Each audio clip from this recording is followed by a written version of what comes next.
여러분, 지금 한국 금융계에 엄청난 변화가 일어나고 있다는 거 알고 계시나요? 한국은행이 추진해온 CBDC, 즉 중앙은행 디지털화폐 2차 실험을 잠정 중단한다고 발표했거든요. 그런데 더 흥미로운 건 은행들이 일제히 스테이블코인 쪽으로 눈을 돌리고 있다는 겁니다. 도대체 무슨 일이 벌어지고 있는 걸까요? 지금부터 자세히 알아보겠습니다. 먼저 상황부터 정리해 드릴게요. 한국은행이 29일 발표한 내용에 따르면 지난 26일 7개 주요 은행과의 비대면 회의에서 올해 말 예정됐던 CBDC 2차 실험을 보류한다고 공식 통보했습니다. 참여은행은 KB국민은행, 신한은행, 하나은행, 우리은행, NH농협은행, IBK기업은행, BNK부산은행 등 7곳이었어요. CBDC 1차 실험은 오는 30일에 종료 예정이었고요. 이 1차 실험에는 무려 10만 명의 소비자가 참여했었어요. 2차 실험은 실제로 예금 토큰을 온라인과 오프라인 매장에서 결제 수단으로 사용하는 상용화 테스트였습니다. 그런데 왜 갑자기 중단된 걸까요? 은행들이 실험 연기를 요구한 이유를 보면 답이 나옵니다. 첫째, 상용화 로드맵이 없다는 거예요. 언제 실제로 쓸 수 있는지 모른다는 뜻이죠. 둘째, 가맹점 확보가 어렵다는 겁니다. 실제로 받아주는 곳이 없다는 거예요.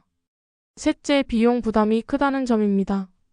투자 대비 효과가 불분명하다는 거죠. 그런데 은행들이 가만히 있지 않았습니다. CBDC가 보류되자마자 주요 은행들이 일제히 스테이블코인 관련 상표권을 출원하기 시작했거든요. KB국민은행, 신한금융지주 하나은행, IBK기업은행, 카카오뱅크, K뱅크까지 모두 움직이고 있어요.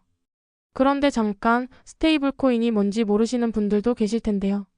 스테이블코인은 쉽게 말해서 가격이 안정적인 디지털 화폐입니다. 일반적인 비트코인이나 이더리움 같은 암호화폐는 가격 변동이 심하잖아요. 하루에도 몇십 %씩 오르락내리락 하죠.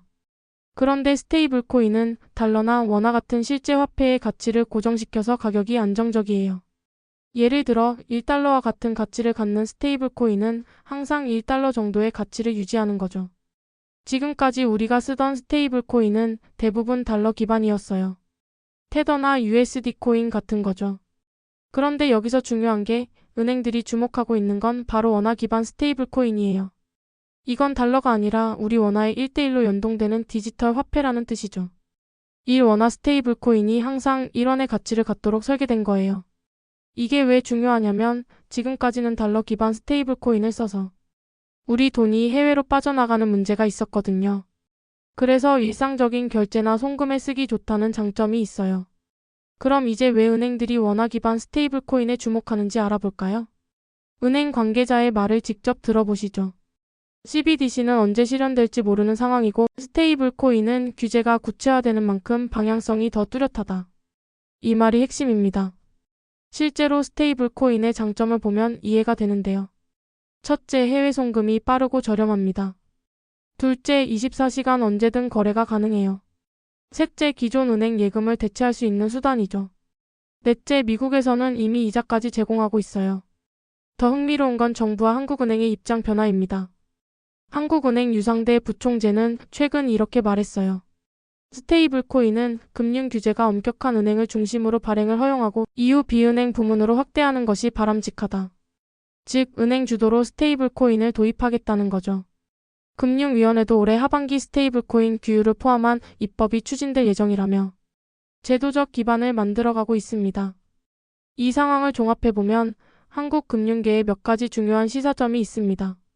첫째, 실용성이 이상론을 이겼다는 점이에요.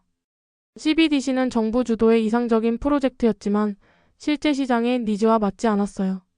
반면 스테이블코인은 이미 글로벌 시장에서 검증된 실용적 솔루션이죠. 둘째, 은행들의 생존 전략이 보입니다. 은행들도 바보가 아닙니다. 디지털 자산 시대에 뒤처지지 않기 위해 발 빠르게 움직이고 있어요. 셋째, 규제의 중요성을 보여줍니다. 결국 명확한 규제와 제도가 있어야 시장이 움직인다는 걸 확인할 수 있어요. 앞으로 예상되는 변화를 말씀드리면요. 2025년 하반기에 스테이블코인 법안이 통과될 것으로 보이고요.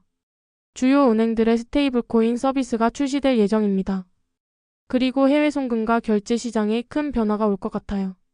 결국 이번 CBDC 중단 사태는 한국 금융의 디지털 전환이 정부 주도에서 민간 주도로 바뀌는 전환점이 될 것 같습니다. 여러분은 어떻게 생각하시나요? CBDC와 스테이블코인 어느 쪽이 우리 생활에 더 도움이 될까요?